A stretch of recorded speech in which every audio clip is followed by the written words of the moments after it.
Introducing National Streaming Sports, live and on-demand sports talk programming that you can access 24/7. For the premier sports talk experience, tap into our Roku channel. Start your mornings with Mac and Jack covering all the weekend sports action. Then pour a cup and enjoy all the sports you can drink on the Coffee and Sports podcast. At midday, talk sports from east to west on the Coast to Coast podcast. Followed at night by some hot girl talk with Prim and Proper Sports featuring Sonia Pearson. Talk boxing on the Gloved Fist. Yankee fans tune in for Start Spreading the News. And there's more on the College Sports Huddle and Sports Scope with Robert Butler. There are 20 podcasts in all and 70 weekly shows giving us a 3.4-star viewer rating. To find us on Roku TV, search for National Streaming Sports on the Roku search bar. Click on the logo and you're in. National Streaming Sports, live and on-demand sports talk for America.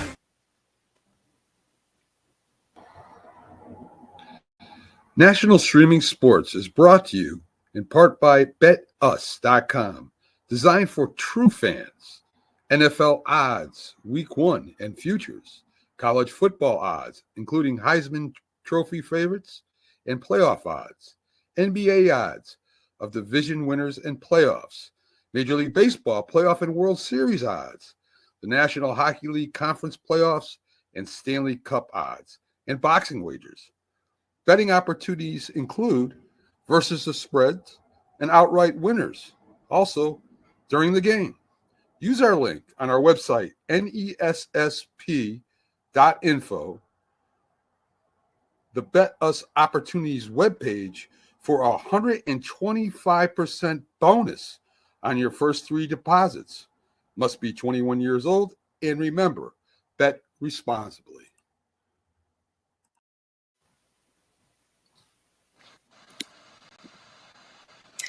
Good evening, everybody. Happy Wednesday. Happy Wednesday from myself and the gents here, National Professional Sports Show. Hi, guys. How are you all tonight? Got J-Train, B-Strella, Bo, and Tip. How y'all doing? Good. Awesome. It's Wednesday, your second favorite day of the week. I mean, most of the time it's hump day, so you're halfway there to the weekend. And, of course, you're joining us. Make sure you download the Roku app so that you too can follow us on sports. We got lots of good shows. Everybody on here has a show. And we keep the sports news coming 24/7 without the cost of cable. Thank you to over 12,615 of you who have already followed us on Roku and given us a 3.4-star viewer rating. We appreciate that. And we're on our way to 15,000. And you can help us get there by sharing this live with your family and friends who love all sports. We want to give a shout out right now to Mac. Mac, continue to rest up. We miss you. We're praying for you as you recover. And Miss Linda, we cannot thank you both enough for this huge opportunity to be part of the network. All right, guys, let's get talking. We only got 54 minutes before the show is over. After you run all the credits, big news today, the Atlanta Falcons, the defensive coordinator, his son, who was responsible for this prank on Shedeur Sanders on draft day, gets fined $250,000 to the team and another $100,000 to the Falcons. J-Train, I want your input first because this is our divisional rival. And, I mean, do you think that punishment was too steep? I mean, is it really the Falcons themselves' fault? It wasn't enough. I mean, that's just a debacle. First of all, I don't think I've ever heard anything like this ever happening. And it wasn't just one player. It was multiple players. I mean, this is life-changing events for people. And that's a real cruel joke, man. Some of those guys, you're thinking, like, particularly Shedeur Sanders, he's sliding down. And so you call him and play the prank. And then I don't think there's enough money. I think they should, since they're affecting the draft or in a negative way, maybe they should take a draft capital away from them. Oh, that makes a lot of sense. Bo, I'm sorry. Go ahead, J-Train. No, that was it. That's how I felt about it. I mean, that's just my opinion. Bo, you've played professional sports. Have you heard of anything like this? Prank calls? Yeah, this is not the first time. On this level. No. Yeah, prank calls have happened at the draft before. This is the first time that it's happened within an organization, though. So that's why this is getting so much backlash, because it happens. There's usually one or two every couple of years. Usually it's one of the draftees' friends. being a jerk, which, it's kind of funny, but still, because I know my buddies would do that to me. The fact that this happened within an organization, that's where this gets interesting, because, you're going to find them, right? You have to. And, I actually like the idea of maybe taking a draft pick or two away, something like that. Like I could get into that. The worst part about this, and it's going to affect the whole league, and everybody that has an iPad is going to want to just beat the snot out of this kid, because everything is going to be 2-part verification and all to get in, and it's going to log you out all the time. And it's going to be such a cumbersome thing to use those things effectively. And it's all because he thought he was doing something funny. And it actually nothing would have even come of it, except he had the brainchild idea of recording it and putting it out there, because otherwise no one really would have figured out where it was coming from. Right. Even though Shedeur had a dedicated phone that only the GMs and people had, right? So it wasn't one where his friends could mess with him or anything like that. He had a dedicated phone to it, but you still wouldn't have known where the leak was. But then you go off and you record yourself. Like, I am so glad there wasn't video of me doing dumb stuff as a kid, because, man, there'd be a lot of it. But at the same time, all of a sudden, this is costing your dad and a franchise a total of $350,000. Like, that's not cheap, right? Especially when you think of how much Jeff is making anyway, right? His whole contract's like $300K. Oh my God. And you know what? I will inject before I move on to Bestrella and Tip here on this one. I amen your sentiment. I'm so glad that recording was not like it is now, because I've done my own share of pranks on college campus. But to know that, my whole thing is mental health is a real thing. This guy is already down because he's sliding down the draft picks. That's what got me. Like, to watch it, to hear about it is one thing, but audience, if you haven't watched this video, you really need to pull this clip. It is heartbreaking. Even if you're not a fan, like, that could have really been the end all for him. If he was one of these people who just was ready to crash out, like, seriously, that could have really done some really irreversible damage. And so for me, I was on with Jack yesterday, and we were talking about what the appropriate punishment is. Jack is pretty conservative on a lot of stuff. He wanted to basically take away the child. Well, he's not a child. The son's privileges for 10 seasons to not attend a Falcons football game. And he felt like, I'm like, that's 10 years, Jack. And so as we welcome in Keith, good evening, Keith. And he thought that was adequate punishment. I never thought, guys, that they would be actually fining the Falcons organization. We live in an era that, especially with Apple products, they usually ask for a fingerprint or some sort of multi-authentication anyway, which means this kid had to have this permission to go on there. Well, the report said that it wasn't logged out of. And wow. So if that's the case, that just means that he probably had it plugged in and had it set up so that it doesn't turn off when it's plugged in. Right? Oh, or at home, like a home base that it doesn't lock out. It was at their house. Yeah, so that's what I'm saying. You the can put it on father's location. fault. That's exactly it. It's his fault that his kid got a hold of it. And so it's unfortunate, because it's gonna create a lot of extra obstacles just to do what they already do. And I can say that I do exactly that. Like, I have my laptop set up so when it's plugged in, it's on. I don't want to have to log in every 5 seconds. Right. It's annoying. So yeah, I get how it happened, and then his kid just was opportunistic in a expensive way. Yeah, he's 21. He's grown. We know that, you're still maturing at 21, but you're not like a 10-year-old that did this. Tip, what were your thoughts on this? I guess it's going to be up to me to play devil's advocate with some of this stuff, right? Like, it's a prank call, guys. And I think what we are is we're armed with hindsight. We get to see that, Shedeur Sanders slid all the way to day 3 in the 5th round. This prank call was made in the very first part of draft day 2, right? It was the 2nd round, right before the Saints make their 40th pick where they wind up taking a quarterback anyway. Yes, it's kind of asinine that, you know, they do these prank calls, they do all this stuff. It's not necessarily like if you're going to start punishing parents because of what their kids do, it becomes a slippery slope, right? Like, I get it, you have to set some sort of precedence, but how does this help Shedeur Sanders feel better? Like how does any of this, because that's how I am, right? Whenever you have an apology for something, there has to be some sort of retribution. There is no retribution here for Shedeur Sanders. The Falcons get fined, the coach gets fined. It's not the coach's fault. If I'm that coach, I don't care if you're 21 years old, you're going outside, you're getting a switch. It's no question. Simple, man, right? I'm from Texas, buddy. We're handling this a different way. You cost me $100K. I don't care if we're related or not. You're getting the switch. Yeah, I'm getting my $100K back one way or another. Like, it's going to be that way. But I don't see how punishing the team and punishing the coach this way is really the right solution to this, right? Like, at the end of the day, was anyone really harmed? Right? Like, again, Shedeur went through the first round. He had to have the embarrassment of that. I hope it motivates him, right? Like, I'm on the side of Shedeur Sanders of, I hope that this puts it all together. You realize you can't go into these meetings with headphones on and music doing all this stuff. You can't answer questions of where you're going to be in 5 years as I'm going to be the mayor of this city. You have to take this stuff seriously.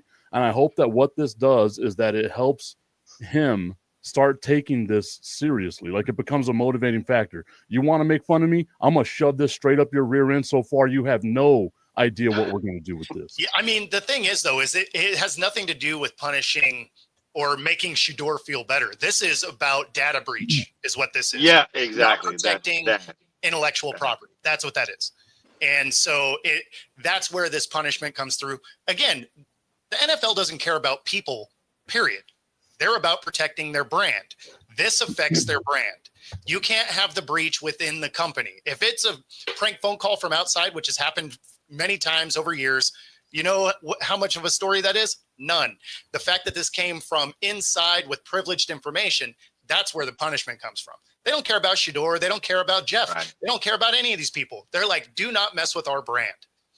Yeah, but I mean, there's so many other things that are out there that mess with the NFL's brand so much more than a prank call made on draft day. But it's not. But I guess you don't want to open the door for like lawsuits or anything like that. So they're probably thinking litigation. Sonya, that'd be up your alley. I'm pretty sure you would know more about that than I. And it's funny because I actually, one of my mentors is a sports entertainment attorney, and I have just texted him a couple of days ago because I'm trying to get him on the show because I want to get his input about all of that. And he told me he was going to get back with me. So I do want to plug in real quick, though. This is kind of a little off the topic, but this is the reason why I have a problem with Bill Belichick inviting his girlfriend to be copied on these emails with the University of North Carolina. Of course, that's not NFL, but I'm sure Belichick still has some old NFL emails. Now, whatever they talk about at dinner is them, but to require her to be copied, you know, on emails that are pertaining to the University of North Carolina's football team, it kind of goes hand in hand with me. If you are being paid, like there's some jobs you have to take an oath that you will not disclose information, NDAs and stuff like that. So for you to basically boldly come out and say, oh, no, I'm getting my girlfriend. I don't know if he's trying to get in front of it and say, hey, yeah, we talk about you guys off the record. So that way there's no conflict, you know, that I'm actually talking about it or what. But it is really crazy. I just wanted to plug that in. And Strilla, what were your thoughts about this punishment? And then Keith, I'm definitely dying to get your take on this. Well, careful. I'll put it to you this way. The punishment is that now everybody's aware. It was the sanctity of his home. He trusted his son like most parents do. I mean, to a point, of course. But he trusted his son. You think he's going to come in there and go ham on the iPad and take all the numbers off there and start prank calling people. I mean, he's 21 years old. He's a grown man at that point. Mm-hmm. And so, I mean, now this causes a lot of, for him as a father, it's going to be like, oh man, I can't trust you. I got to lock everything up now. and get out my house and don't come back until you give me my $100,000. That's about it. You know what I'm saying? Right. That part. So I mean, it's gonna make everybody aware now. You know, sometimes we gotta have that moment where people are really comfortable at where they're at, and they leave things open, and then suddenly somebody does something like this, and then all of a sudden everything's gotta be on lockdown. So. Hey, Blue makes a good point. What's up, Frat? He says punishing a parent for not protecting sensitive information and or material. And Let's Talk Sports Network, good evening to you guys. They said it's about protecting the brand. Mm-hmm. So for me, like I get it, right? Like it was dumb, it was stupid. There had to be some sort of repercussions for it, right? My whole thing with this kid is with as much nepotism as we see in the NFL, dude, you just blew your shot. Like you could have walked in and been on a coaching staff at any point in time after you graduated, and now that is not going to happen. Like if I'm his dad, I can't hire that because I already saw what it did, and that's the thing that I think like there's going to be long-term repercussions of this because you wanted to be so dumb and you wanted to do it for the clout, and you're going to record yourself doing all this dumb stuff, doing all that nonsense. Oh yeah, that was the funny part. I Hello, Kenny. I don't even want to say that's the funny part. I think that's a stupid part. It was funny for them. They were laughing. And hi to Kenny and Scott. Let me get Keith to weigh in on this. He's been eagerly waiting for his round. I mean, Keith is the college extraordinaire host. And so this was the college draft into the NFL, you know, introducing these guys. I mean, was this really a situation that will always, you know, basically scar Shedeur? I don't know how Scar should. If Shedeur is scarred by a prank phone call, then he's not tough enough to play in the NFL. Number one, right? That's first. Let's get that out of here first. It's to me. There's a lot of pieces to this. You guys have talked about a lot of different pieces. As far as a kid, 21 years old, you're still a kid. Sorry, you don't mature. Believe me. You're about 30. We all young men, and we're not mature at 21 years old. Still working on it. 40. Maybe if you're fighting for your country, you are. If anybody did, thank you for your service. I don't mean to, maybe you're a lot more mature then, but these kids aren't, and most kids aren't. It's an immature act, and the phone call itself, I don't care. It's a prank phone call. I could care less. And if Shedeur is scarred, he's very weak of mind. The other part about the coach getting in trouble for leaving his laptop open, staying logged in. I'll tell you what, I work from home now 100% of the time since COVID. If I'd done it in the office, if I'd done it anywhere, if I walked away from my computer, well, first of all, they shut down after an amount of time anyway, and it's going to log me. If I walk away. Theirs will now too, probably. Yeah. If I walk away and somebody uses my computer and does something nefarious with it, I'm going to get fired. I'm not going to get They tell you to always lock it. Always lock it. So the coach is stupid for leaving his stuff laying around. Whether you trust your kids, your wife, or whoever, that's company property, intellectual property and stuff that belongs to the company. Mm-hmm. To him. Keith, you're telling me that the DC doesn't stand for defensive coordinator, it stands for something else?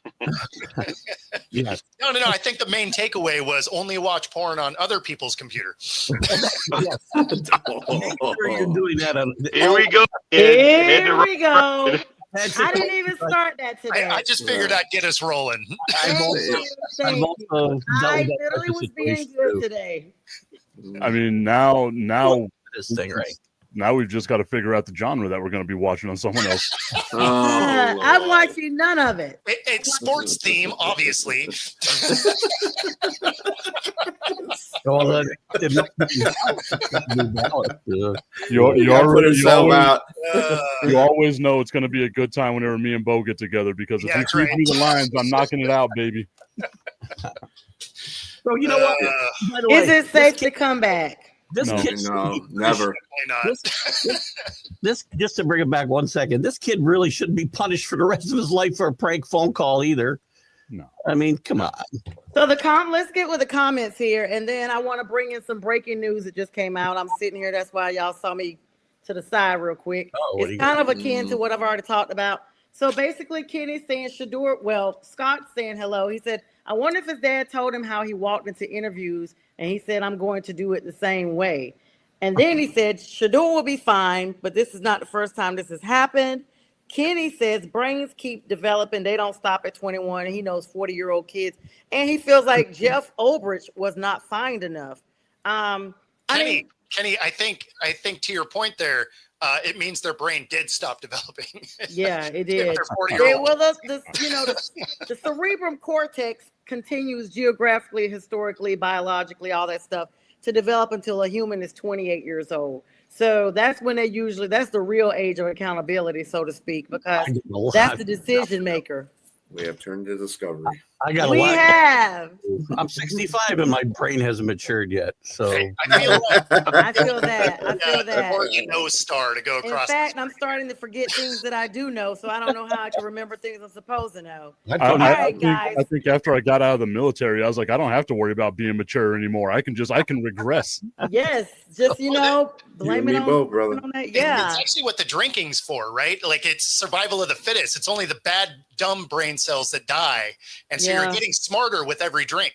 Oh my God! Well, when you drink, it pickles your brain. Do not promote this, guys. This is works what actually that way. keeps me By the way, calm. you blatantly stole that from Cliff Clavin on Cheers. I know you did. Yes, that's exactly what's going on. So, of course, That being said, if you have a problem with drinking, there is a 1-800 number you can call.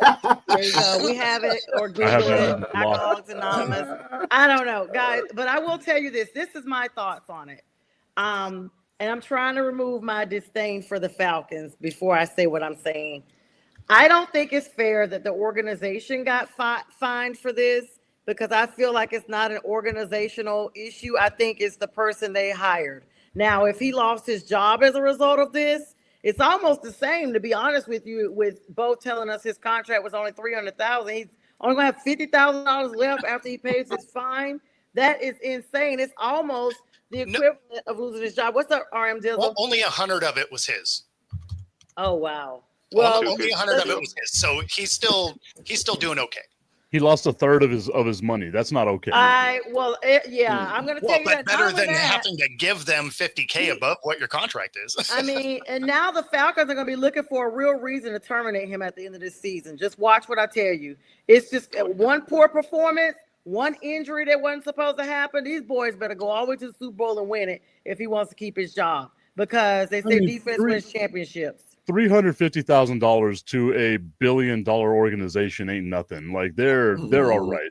They got to keep draft capital. They got to keep all. Yeah, this but to him personally, to DC. I mean, no, but that's what I'm talking about. Yeah, like with him, that's a lot of money. But to the Falcons, like they don't have to worry about any of this. Like if their defense doesn't perform, he's going to be gone anyway. If their defense is good, people are going to forget about it.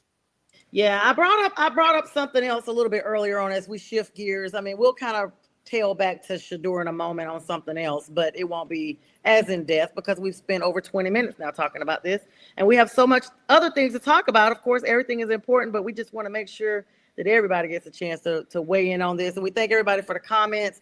Real quick, Scott says Jeff Ulbrich will now be paying the Falcons to be DC, not the other way around. And Kenny says Nick Florio brought up this point today. If someone can get access to a phone number that's easily, think of what else they're getting access to. And that's why you have the multi-authenticator apps. Now, I brought up the fact of Bill Belichick having his girlfriend copied on his emails and what have you. Well, there was an interview that just occurred, and she was basically right there, interrupted it and everything. Well, they've come out and made a statement today. They have released a statement, CBS Sports. I'm getting a statement from Bill Belichick. He's basically agreeing now that he's just going to make sure that his interviews focus solely on his new book. And basically, the question came about when they were asking how he met, his girlfriend, Hudson.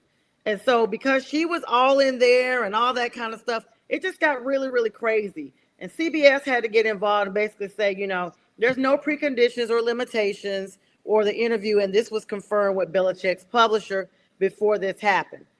First of all, y'all, like, what are your thoughts on this? And I'm not even talking about the fact that he's 50 years older. Listen. All you need to know, Bill Belichick has gone around the bend. I'll be nice, and I'm going to get people to hate me and women to hate me. To use a part of a term, he's whipped badly. Yeah. Bill Yeah. Belichick in the past never would have brought her to an interview. She wouldn't show up at practice.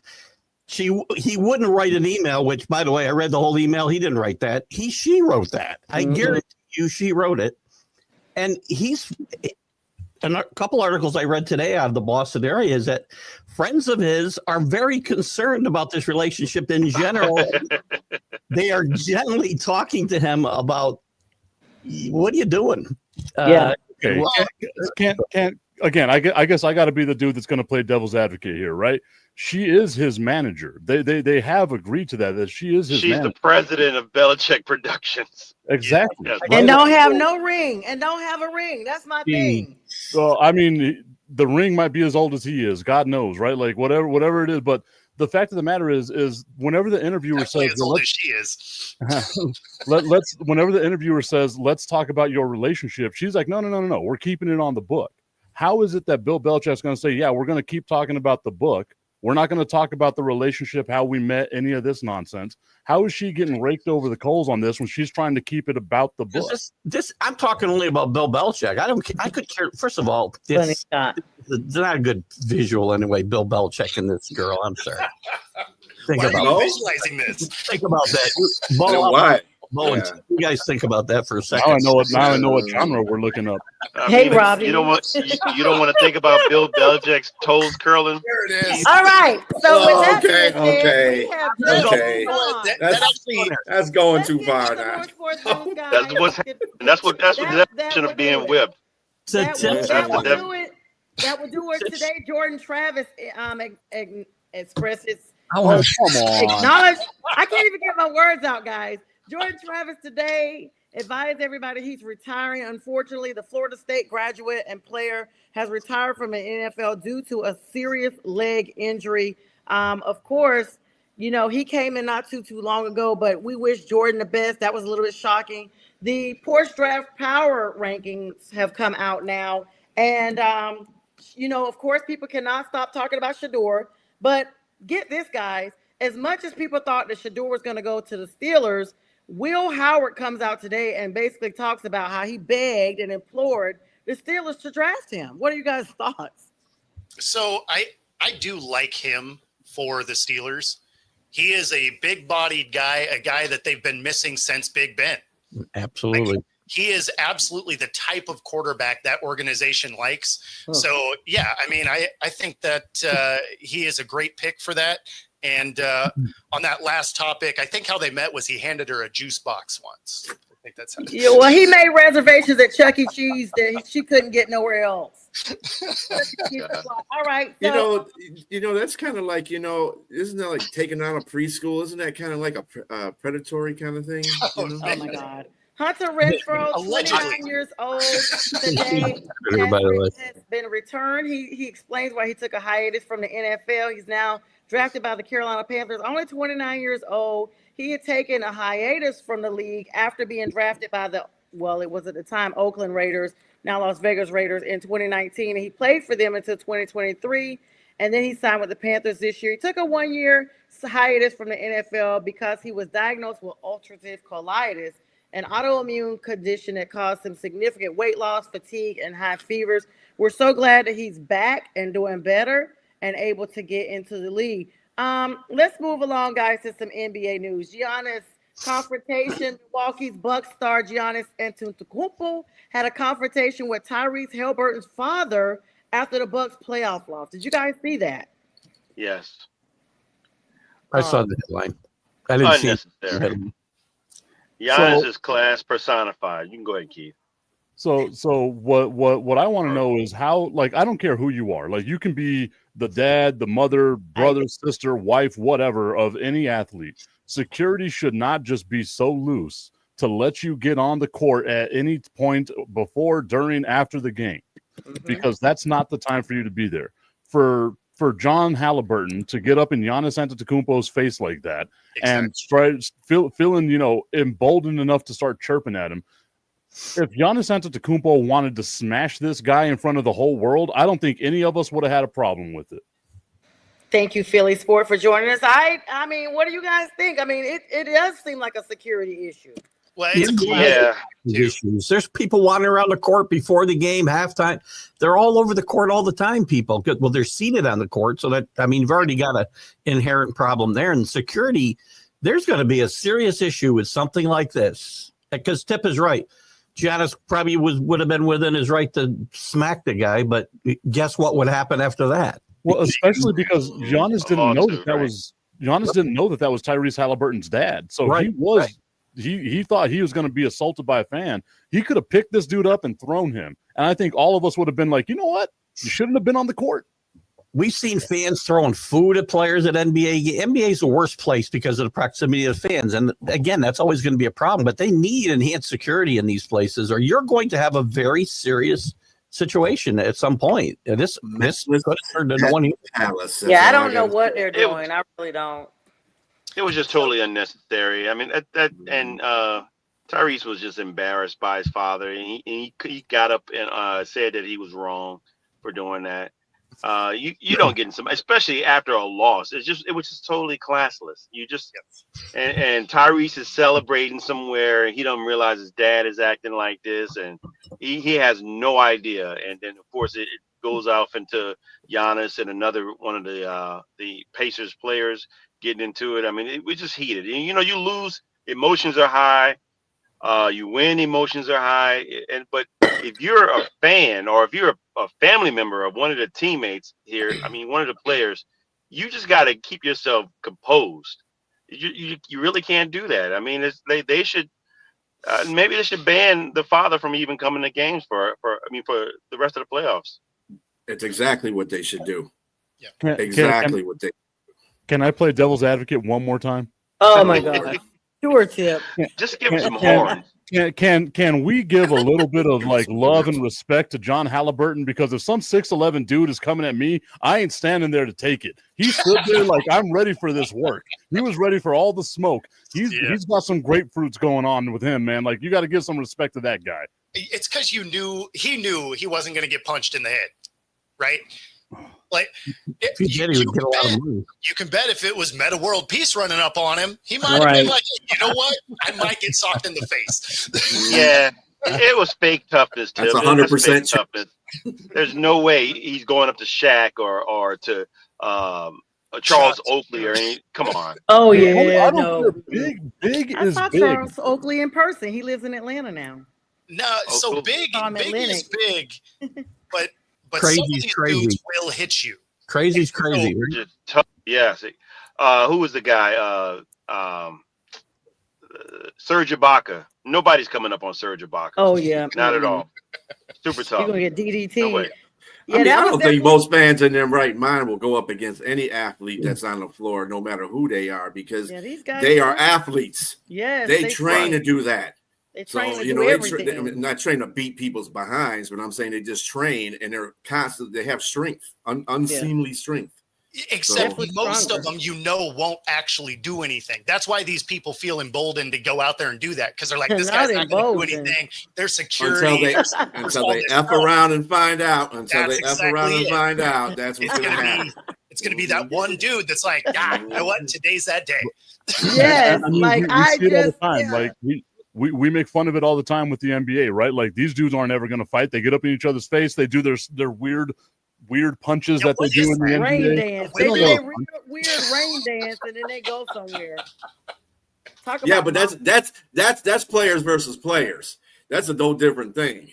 But Yeah. when it's players versus fans, you can be like hood, like we saw Meta World Peace. Well, he wasn't Meta World Peace at the time. Go up into the stands at the Palace. Ron and Artest just beat the in- crap out of with him. the Yeah. Pacers. Yeah. Yeah, He they was cleared the locked. whole stands on that. Speaking of the Mhm. Pacers, which is the team he played with, the Pacers, the Indiana Pacers, pulled off the biggest comeback in franchise playoff history, guys.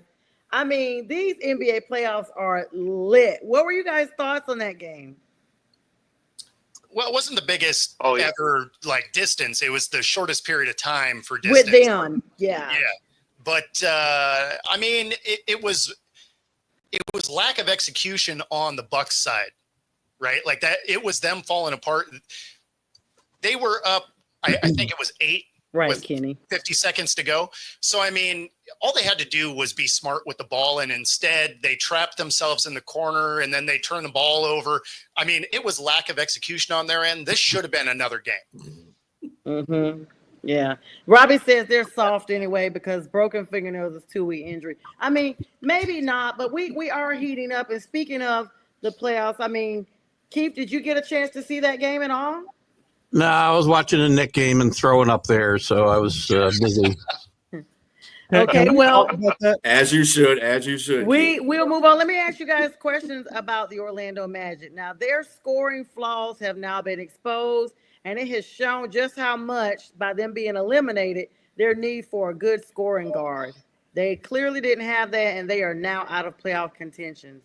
I mean, that's what happens whenever you're a play-in team. That's what happens. Like no one had any thoughts here that Miami was going to beat Boston or that Orlando was going to beat Boston. Like there was no shot that it was going to happen. Yeah, snowball's chance in Hades. I'm surprised they even won a game. It's shocking they got a game. I agree. Well, I will say this: in the regular season, they were 2-1 against Boston, so they did have a winning record against Boston in the regular season. But in the playoffs, that's what makes the NBA playoffs so great. The cream is going to rise to the top. The better team is always going to win in a 7-game series, and Boston is clearly the better team.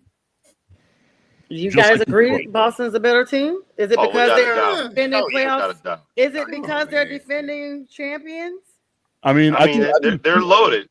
They play great defense.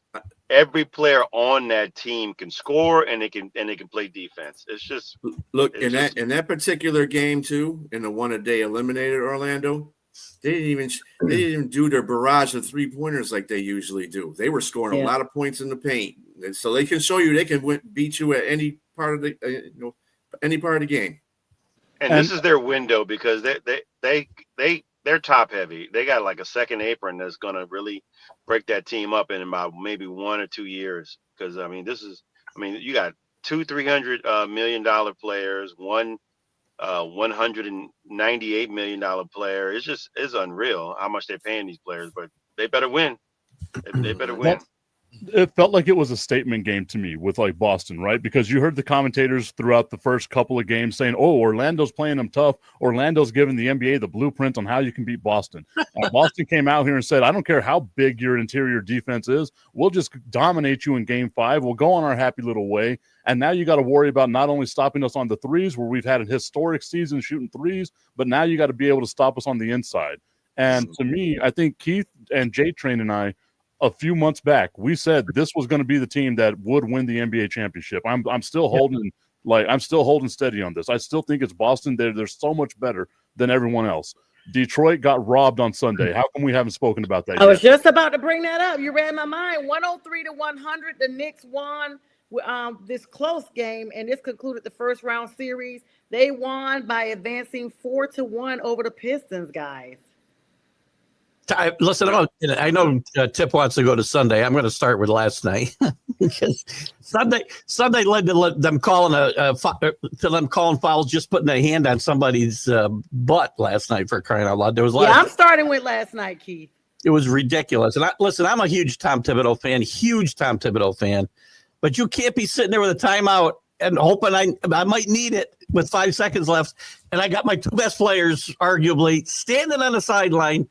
Can't get in the game because you won't foul, which I get. I don't want to give up 2 easy points, but you won't call your last time out to get your 2 best players in the game for nearly 2 minutes last night. That's why they lost. That was crazy. And now that would have stressed me out. But they got to go to Detroit. And Detroit's got, Jax likes to say there's no home court advantage. Well, there is everywhere. And Detroit right now has got momentum. They're going to win Friday. When are they playing Friday? Yeah, but Thursday. to come back from and they had a momentum when they won Game 2, but they didn't do anything in the next 2 home games. I just have a bet, and being a Knicks fan, and since I'm a little kid and not seeing a championship for like 60 years, almost it seems 52. They're going to find a way to lose a series. They should be home resting so they can figure out a way to beat the Celtics. And we got to worry about going to Detroit now. That's true. 7 games. They should have won that game. And my favorite Knicks stat. Blame. My favorite Knicks stat is the fact that they haven't won a closeout game at home since 1999. Shocking. Yeah, I was literally about to bring up the stat about closeout games. Let's just say one more thing about Tom Thibodeau, and I love Tom Thibodeau. I want to say it one more time. You can't go to the post-game conference and say, coach's decision. Say, I made a mistake. It's okay. You can say, I screwed up. I can't get my best two players in the game, with 2.5 minutes left of the game. That's crazy. I screwed up. You know, the second Tom Thibodeau says I screwed up, that's going to be front page news. It's going to be more of especially New York Times. Yeah. Yeah. Not only that, he didn't use a timeout. He could have used a timeout to get Brunson and Hart back in that game. Well, that's what I'm talking about. He said he wanted to save the timeout for later. Later when? At dinner? Well, again, devil's advocate here. He uses that timeout, and they don't have a timeout at the end of the game, and they have the ball or something. That's going to be more fire for the tabloids. No, my best player is not on the floor in the most important part of the game. But they were both hurt. You weren't really going to have their best performance either. And you guys talk home court it's super close. The pundits are going that Detroit may win this next game. They are saying that it's in favor of the Pistons. I think they'll win Thursday night. I think they haven't showed me that they can win at home yet, and they're still a young team. That's what the pundits. 2008. Exactly. Of course, they play tomorrow night, May 1st, in the D-Tweezy, and so you guys make sure you check out. One thing I want to say: NBA on TNT is about to be no more. This is the last season of it. I don't even know how to give a shout out anymore when we're talking about catching them because. Ernie, all those guys came out. They were very emotional about it. Of course, it's moving away from TNT and going over to, I guess, regular streaming like everything else is and other networks. I don't even know where they're going. Where are they going? It's going to be the studio show for ESPN. Oh, wow. ESPN. Okay. Yeah. So Shaq, Kenny, EJ, and Charles, they're going to be with ESPN next year. The thing that sucks about it is you got a bunch of people at Turner Sports that are going to lose a job. Yeah. And I think that's the most disappointing part about it. I don't know, as far as I know nothing else except for TNT basketball. So for me having to go to Amazon to watch basketball now. It's weird. It's a weird time. TBS was the same with CNN down here in Atlanta when a lot of people lost their jobs when they started moving TBS and things like that around as well. I'm not a fan of pregame shows, but the two I like are College Game Day on Saturdays on ESPN, which amazing they haven't screwed up. And this one, I think, is the second best pregame show in sports. Yep. And of course, Corso is retiring. He's not coming back. He's going to do one more game. One more game. TNT's been a great show. I mean, it's a bunch of goofballs. They know their basketball. Oh man, the chemistry is great. And Kenny is so funny to get. Listen, I thought when they started doing the pregame for the NCAA tournament, it was going to be just a joke because they're great. They're great in whatever they do. I just ESPN will find a way to screw it up too, probably. They're really great. Let's talk about a couple of more NBA games, and then we're going to switch over to MLB as we get ready for our last 12 minutes of the show. Of course, T-Wolves and Lakers. The T-Wolves did what they were supposed to do and close out their series against LeBron and company.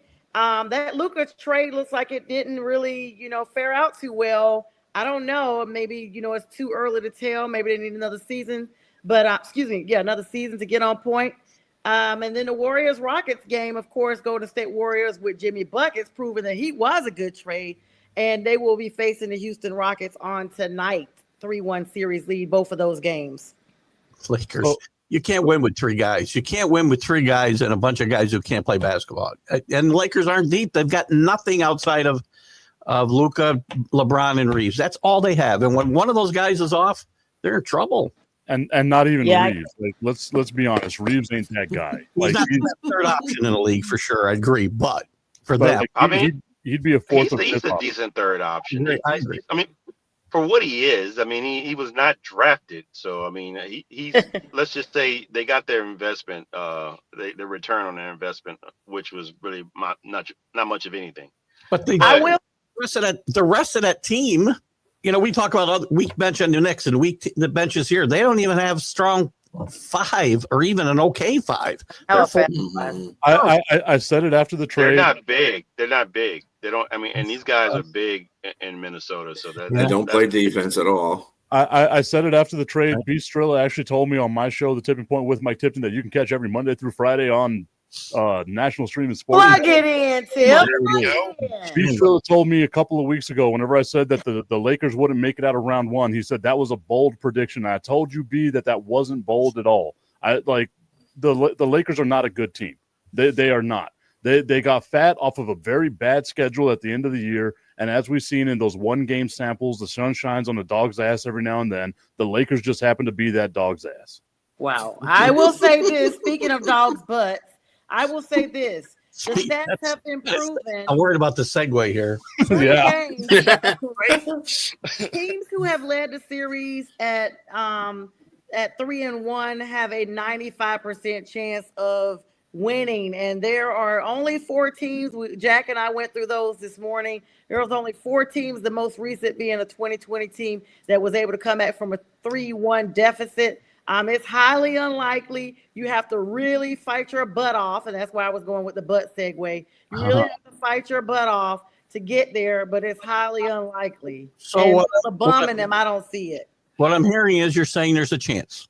That's what I'm hearing. Tiny. There's a It's a chance. 5%. You're saying there's a chance. That's right. 5% is good. 5% is good. Yeah, guys. So I mean, and then you got the Warriors and Rockets. I mean, that's a no-brainer to me. Steph Curry and them are the truth. They are the resolve that we've seen. It's time for me to get a new shirt lined up. I don't know if they could take on the Celtics, but I'm predicting Warriors and Celtics for the championship game. I had picked the Warriors as a sleeper out of the West at the beginning of this, actually about the time they traded for Jimmy Butler. And Jimmy Butler's health throughout the rest of his playoffs will be key to their chances to even getting to the Celtics. But if he can play near, anywhere near his highest level, they'll have a chance to come out of the West. It shows you how important experience is, right? Yeah. Like Jimmy Butler was on some Miami Heat teams that made some deep runs. The Warriors are the Warriors. They're going to do what they do. That's a championship pedigree team that they have right there. The Rockets, NBA is like the perfect one that shows you it's always about steps. You have to have these baby steps of learning before you could be successful. Unfortunately for the Rockets, they're a fun team. They're a good young team. They just got to go through this baby step, and right now they're getting slapped around by a team that's got a lot of experience. As a Knicks fan, my baby's now 63 years old. When does this? Wow. Your baby is older than you, Keith. Oh my gosh. Almost. As we segue, about 8 minutes left in the show, guys. Let's talk a little MLB news. Of course, the Yankees are still riding high. They defeated the Baltimore Orioles yesterday. These are the game results. Dodgers beat the Marlins. That's a no-brainer. Padres defeated the Giants. San Francisco, that is Seattle Mariners, defeated the Angels. The Minnesota Twins were defeated by the Guardians. Look out for the Guardians, guys. Pittsburgh Pirates lost to the Cubs. No brainer there. Phillies defeated the Washington Nationals. Go figure. Tampa Bay Rays defeated the Royals. The Red Sox, that's you guys' team, defeated the Toronto Blue Jays. The Diamondbacks defeated the New York Mets. The Brewers defeated Chicago White Sox. And the Oakland Athletics defeated the Detroit Tigers. Now, today's games, I know it's so wild. Today's games got Guardians versus Twins, Orioles versus Yankees. Those games are in progress. They started at 6:40. Also, the Pirates are playing the Cubs right now, as are the Reds and versus Cardinals, and the Mariners versus Los Angeles Angels. And they're beating them up. Debuts, Astros pitching prospect is making their debuts against Houston. AJ Blueball made his major league debut. What? AJ Blueball made his major. How do you say it? Blueball. That's a new genre. Well, you can say loser today because he lost. He got pummeled today. Yeah, and then Abreu, the Astros are placing Brian Abreu on paternity list, but he's coming back Friday. McCullers is returning for the Astros. Lance McCullers Jr., guys. He's making his first start since 2022, y'all. He's been out for a little bit. And Los Angeles Angels, Mike Trout left today early in the 4th inning after a sprint to first base. Alejandro Kirk hit a go-ahead 2-run double in the 9th run as the Blue Jays beat the Yankees on Friday, and there you have it. Go ahead, I will let y'all fill in now because y'all done got on me about names and everything. Mac must have said, "Hey, I watched your show. Could you please include some sports?" Is that what happened? No, he didn't. You haven't paid attention. I've been trying to include all of this the last couple of seasons. Remember, I sent you guys the itinerary last week. It was the same type of thing, but this week I just didn't send an itinerary. I feel like what it was, Bo, is that she saw that me and you were back on the show together, and she was like, "Wait a minute, it's been 2 weeks. We can't let the wheels fall off. Tip is here, being his normal, just the tip self, and now we've got to worry about all this other nonsense."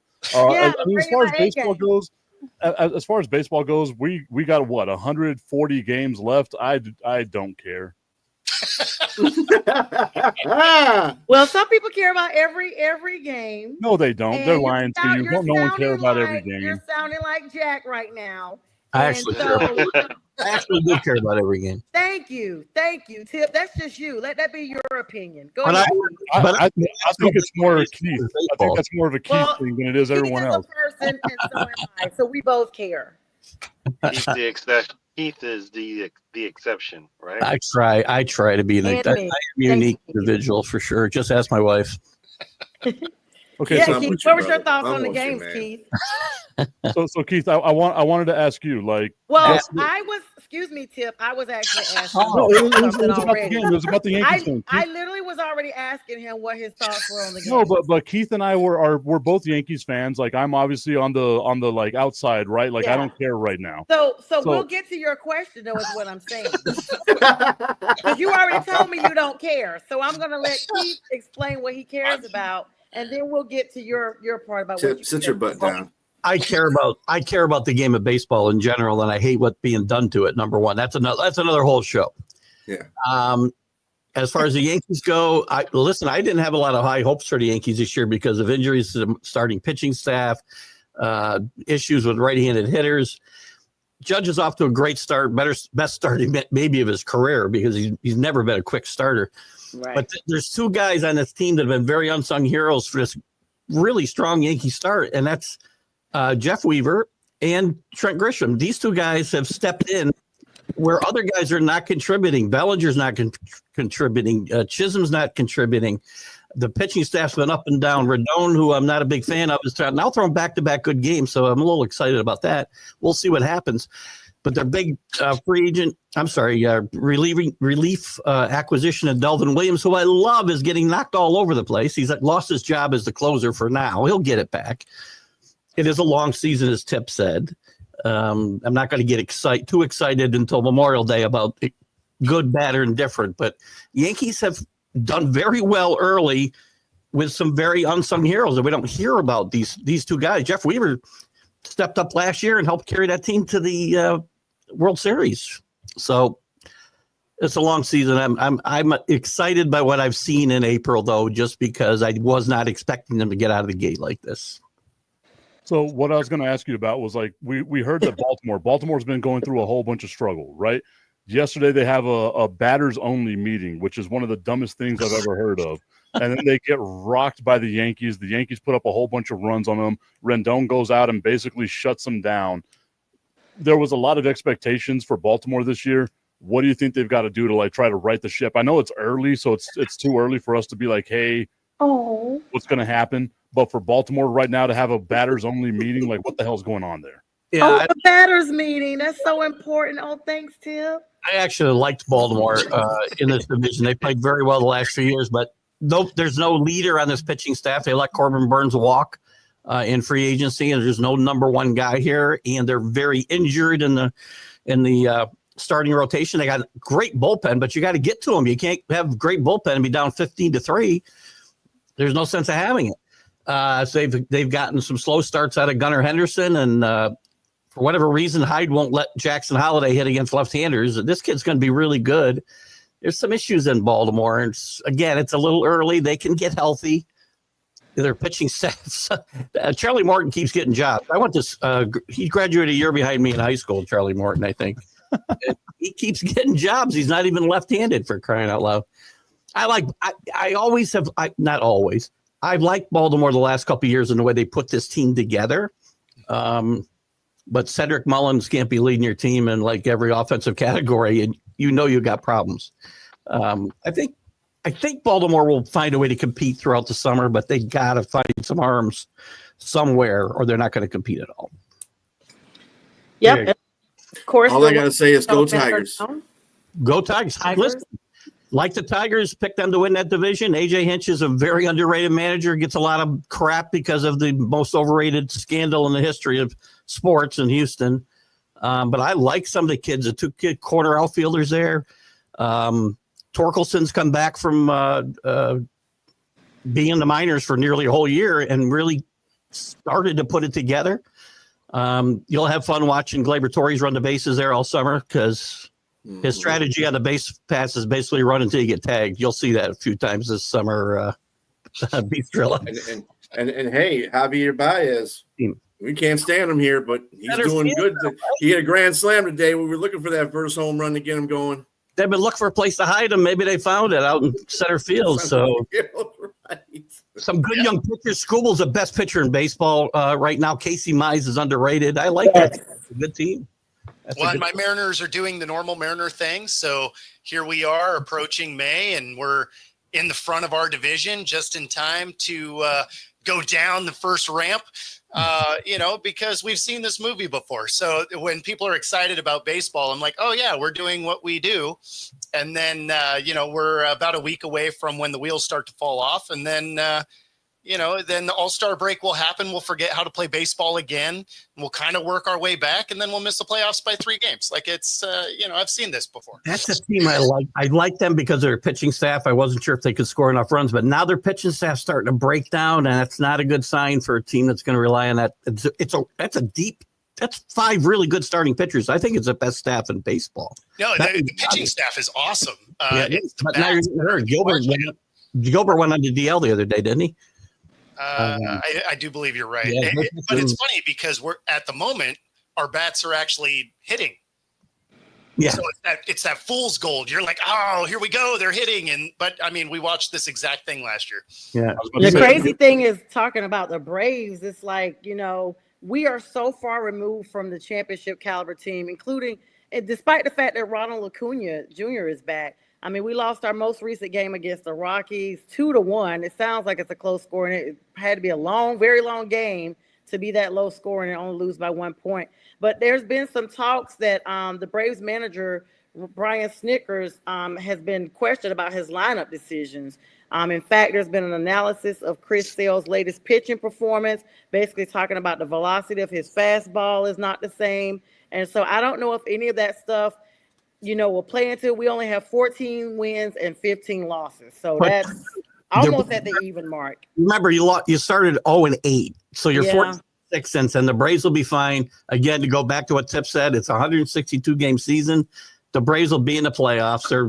Ian Anderson is back, and of course they brought back Eddie Rosario too. So those are going to be good. The Giants could be Colorado. Anderson, actually. I will say this, like Chris Sale needs to get it going. Like if they want to have any postseason success, Chris Sale needs to get it going. Yeah, it's that funny. Velocity is serious. This is the Chris Sale I expected to see last year, quite frankly, after what he'd done with the Red Sox for 4 years before. That's exactly what I was about to say. Like, but it's who we should expect. He's older now. The Cy Young season looks like it was more of the outlier than Thanks, Robbie. He says baseball is good if you have issues falling asleep. Speaking of falling asleep, don't you fall asleep. That's the end of our show for today. Stay tuned. Keith Angle has a show coming up here shortly. I'll be on with Prim and Proper Sports at 9 with Captain Jack Reacham of the Raiders. I'll get a chance to follow with him after he comes back. Huh? I'm tuning into that show. You want the bleep button for Captain Jack. Yeah, literally. And he'll be talking about his draft experience. Of course, he was at the draft. We saw him on TV and everything. He'll be joining me here at 9. Keith always has a good show throughout. Don't forget to join B. Strilla every day, Eastern Standard Time, 2 p.m. He's also on JB's show at midday, at noon. The tipping point is 10 a.m. Eastern Standard Time. Bo is on, I think, noonish, right, Bo? Yep, noon every day. 5 days a week. And of course, Jay Train is on with myself with Friday with the Fellas, and he also comes on as needed when I need him or or any of you guys actually on the midweek show. So with that, guys, we've had a great show. We thank everybody for all the likes, love, shares. Please subscribe to our channel on Roku and YouTube. And with that, we wish you guys all a very good night. See you soon. Football season is here, and SeatGeek is my go-to for buying tickets. Now with SeatGeek, every single ticket is backed with their buyer guarantee. We've all had plans change, and when you can't make it to the big game, SeatGeek has you covered. They're the only ticketer that allows you to return your tickets ahead of the event for credit with SeatGeek swaps. So when things come up, I know that my tickets won't go to waste. So what are you waiting for? Download the SeatGeek app to maximize your possibilities and shop live events with confidence.